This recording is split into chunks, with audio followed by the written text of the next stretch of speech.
یہ جو چیزیں حاضر ہوتی ہیں، کوئی کہتا ہے کہ میں فلاں بزرگ ہوں، کوئی کہتا ہے میں فلاں دیو ہوں، میں دیوی ہوں، اصل میں یہ دیوی دیوتا نہیں ہوتے، بلکہ یہ مندروں کے پاس یا مزاروں کے پاس جو ارد گرد جنات رہتے ہیں،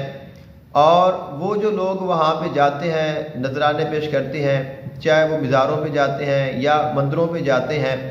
تو وہاں وہ اپنے عقیدے اپنی سوچ کے مطابق چیزیں دیتے ہیں، وہاں مختلف اعمال کرتے ہیں، مختلف منتروں کا جاپ کرتے ہیں، تو ان پڑھائیوں سے، ان منتروں سے، ان چیزوں سے وہ طاقت حاصل کرتے ہیں۔ تو اب وہ جو طاقت حاصل کرتے ہیں پھر وہ کسی کے اوپر لگ جاتے ہیں، یا کوئی ان کو حاضر کرتا ہے اور ان کو کسی کے اوپر مسلط کر دیتا ہے، تو جب وہ آگے جاتے ہیں تو پھر وہ کہتے ہیں کہ جی ہم فلاں ہیں، یعنی پھر وہ مندر والے ہی بن جاتے ہیں، وہ بھگوان بن جاتے ہیں، یا وہ مزار شریف والے بن جاتے ہیں کہ اب یہ بندہ مجھ سے ڈرے گا، مجھ سے خوف کھائے گا اور یہ مجھے کچھ نہیں کہے گا۔ تو اصل میں وہ جنات ہی ہوتے ہیں اور شیطانی جنات ہوتے ہیں، اور وہ صرف ڈرانے کے لیے، دھمکانے کے لیے، عامل کو خوف زدہ کرنے کے لیے وہ جھوٹ بولتے ہیں، اور پھر عامل گھبرا جاتا ہے اور وہ اس کا علاج نہیں کرتا اور وہ اپنے مقصد میں کامیاب ہو جاتے ہیں۔ اس لیے ان کو اگر روکا جائے اور تھوڑی ہمت دکھائی جائے تو اللہ تعالیٰ مدد کرتا ہے، اور یہ ٹک نہیں پاتے ہیں۔ میں نے بڑی بڑی چیزوں کے ساتھ میرا الحمدللہ سامنا ہوا ہے، اور بڑی بڑی انہوں نے باتیں کی، بڑی بڑی دھمکیاں لگائیں، پہلے کہا میں فلاں ہوں، پھر کہا میں فلاں ہوں، پھر کہا میں فلاں ہوں، پھر کہا میں فلاں کے ماننے والا ہوں، پھر میں فلاں کے ماننے والا ہوں۔ آخر میں جب مرنے پہ آتے ہیں، سچی بات بتاتے ہیں، تو یہ بات ہوتی ہے اصل میں یہ چیزیں صرف ہمیں گمراہ کرنے کے لیے ہم سے جھوٹ بولتی ہیں۔ تو اس لیے ان کے جھوٹ میں، ان کے مکر میں اور ان کے فریب میں کبھی بھی نہیں آنا چاہیے۔ اسی لیے ہمارے مرشد خانے کے ایک بہت ہی خاص عمل ہے جو ہم انشاءاللہ بہت جلد اس کو شائع کرنے والے ہیں۔ میں نے اپنے خاص احباب کو اس کا بتا بھی دیا ہے، میں بھی خود اس کی زکوٰۃ دے رہا ہوں، تو میری مکمل ہونے والی ہے انشاءاللہ۔ امید ہے کہ اگر کوئی بھی بندہ اس عمل کو کرے گا تو وہ ان کے مکر اور فریب سے بچ جائے گا، اور اس کے علاوہ ہی بڑے اس کے فائدے ہوں گے۔ تو آج ہماری ویڈیو تو تھی کہ ہم نے اپنی دل کی آنکھ کیسے کھولنی ہے، ہم نے حقیقت کو کیسے پہچاننا ہے، یعنی آپ اللہ تعالیٰ کی طرف سے علم حاصل کریں، کیونکہ جنات کے اوپر کبھی بھروسہ نہیں کیا جا سکتا۔ کچھ لوگ جنات پہ انحصار کر لیتے ہیں کہ موکل آئے گا، وہ مجھے بتائے گا، تو جو وہ بتائے گا وہ درست ہوگا، تو یہ بات نہیں ہے، موکل سے غلطی ہو سکتی ہے، بعض دفعہ وہ جھوٹ بھی بول دیتے ہیں، بعض دفعہ کسی پریشانی میں ہوتے ہیں، تو ہر کسی کی اپنی کیفیت ہے۔ بہرحال اصل بات وہ ہوتی ہے جو اللہ تعالیٰ کی طرف سے آپ کے دل میں ڈال دی جائے، جس کو ہم الہام کہتے ہیں، یا پھر آپ کو خود اللہ تعالیٰ اس چیز کا مشاہدہ یا آپ کو کشف کے ذریعے اس چیز کے بارے میں معلومات عطا کر دے۔ تو یہ جو عمل ہے، یہ عمل میں نے ابھی تک ایک ہی محرر قبلہ شاہ صاحب ہے ان کو بتایا ہے، اور مجھے یاد نہیں کہ میں نے ان کو بتایا کیسے ہے، کیونکہ انہوں نے مجھے یہ عمل لکھ کر بھیجا ہے کہ قاری صاحب مجھے اس کی اجازت دے دیں۔ میں نے کہا ٹھیک ہے اپنے، لیکن میں نے ان کو اس کے بارے میں بتایا ابھی تک نہیں ہے کہ آپ نے اس کو کرنا کیسے ہے، شاید بتایا پر مجھے یاد نہیں ہے۔ تو میری یہ خواہش تھی کہ میں اس کی ویڈیو بناؤں گا اور ان کو بھیجوں گا تاکہ وہ اس کی معلومات جو ہیں وہ حاصل کر لیں اور اس کو پڑھنے کا مکمل طریقہ جان لیں اور اس کا فائدہ کیا ہے۔ تو اس عمل کا فائدہ یہ ہے، ہمارے پاس ایک پیر صاحب آتے تھے کافی عرصہ پہلے، اس وقت میری شادی نہیں ہوئی تھی، میری والدہ کا انتقال ہو گیا تھا، غالباً 2008 کا واقعہ ہے۔ پیر شوکت دیوری، تو ادھر ہمارے پاس ہی گاؤں ہے جہاں پہ وہ رہتے ہیں، تو ہمارے گھر میں آئے 2 3 4 مرتبہ، تو کافی سارے اعمال اور وظائف کرتے بھی تھے، نقوش بھی، ان کے چند نقش میرے پاس بھی ہیں، ایک ہی نقش وہ لکھتے تھے کثرت کے ساتھ، وہ بھی میرے پاس موجود ہے،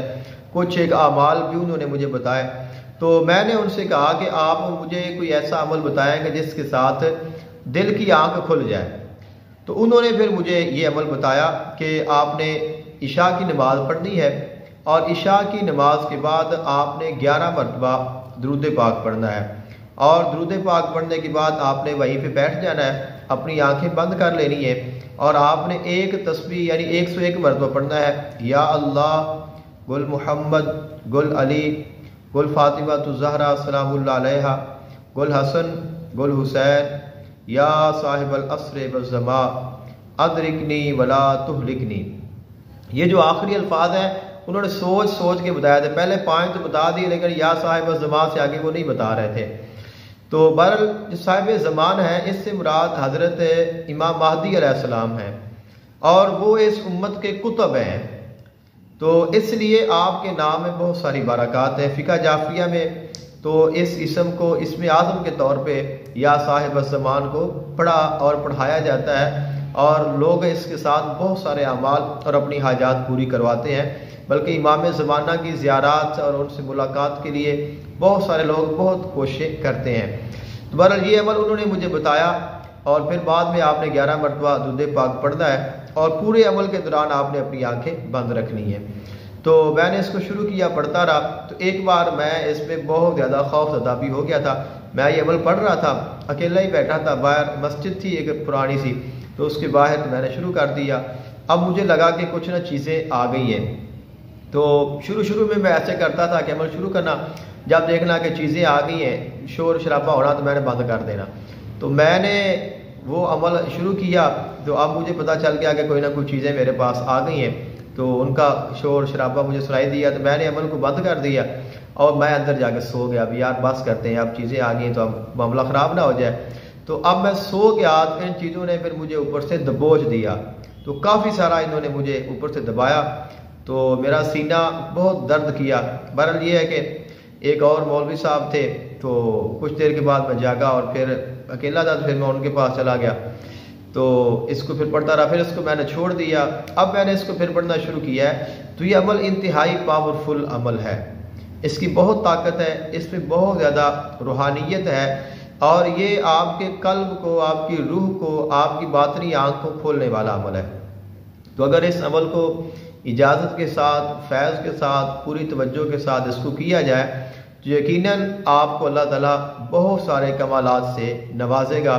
اور اس کے ساتھ آپ اپنی چیزیں جتنی بھی ہیں آپ خود ہی دیکھ سکتے ہیں۔ یعنی آپ کے پاس کوئی مریض آیا ہے، آپ نے اس کی کیفیت جاننی ہے، تو آپ اس عمل کے ساتھ تشخیص بھی کر سکتے ہیں، اس کا علاج بھی کر سکتے ہیں، اور اس کے بارے میں درست معلومات بھی حاصل کر سکتے ہیں۔ اللہ تعالیٰ کی طرف سے آپ کی بہت ساری مدد ہوگی۔ میں نے اس کو مختلف مدارج، مختلف طریقوں سے اس اسم کو، ان اعمال کو پڑھا ہے۔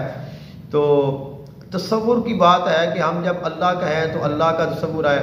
جب گل محمد کہیں تو نبی علیہ السلام کا روضہ سامنے آئے، جب گل علی کہیں تو سید علی المرتضیٰ کا آئے،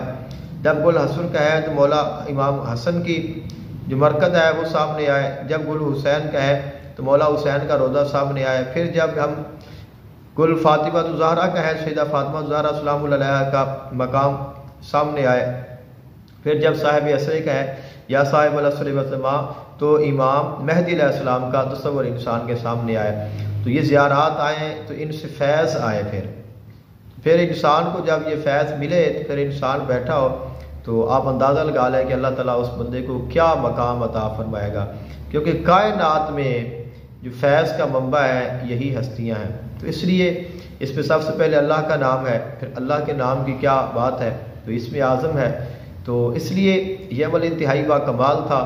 تو میں نے اس کی معلومات اور اس کے بارے میں جو چند ایک تفصیلات تھی وہ عرض کرنی تھی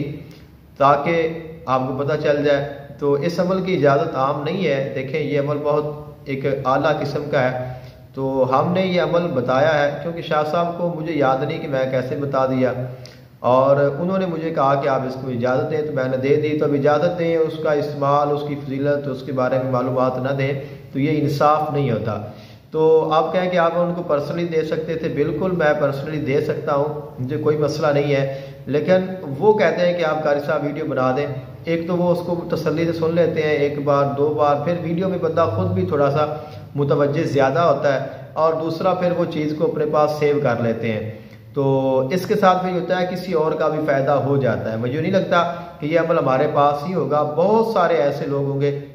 جن کے پاس یہ عمل ہوگا۔ اس کے علاوہ بہت سارے ایسے لوگ ہوں گے جو خود صاحب اختیار ہوں گے، صاحب مجاز ہوں گے، یا وہ عمل یہ لیں گے اور اپنے مرشد سے، اپنے پیر سے، اپنے استاد سے وہ اس کی اجازت لے لیں گے۔ تو اگر آپ کو آپ کا مرشد یا آپ کا رہنما اس کی اجازت دیتا ہے تو یقیناً آپ کو اس کا فیض ملے گا اور مل سکتا ہے۔ تو اس لیے اس میں ہمارا بھی فائدہ ہے، سب کا ہے، تو کوئی بھی ایسے فائدہ حاصل کر سکتا ہے، صرف ہم نے اجازت ہی نہیں دی، باقی ہم نے معلومات اس کی ساری دے دی ہے اور عمل بھی میں نے بتا دیا ہے، اور انشاءاللہ میں اس کو اوپر درج بھی کر دوں گا۔ مجھے اپنی خاص دعا میں یاد رکھیے گا۔ جزاک اللہ خیرا۔ السلام علیکم ورحمۃ اللہ وبرکاتہ۔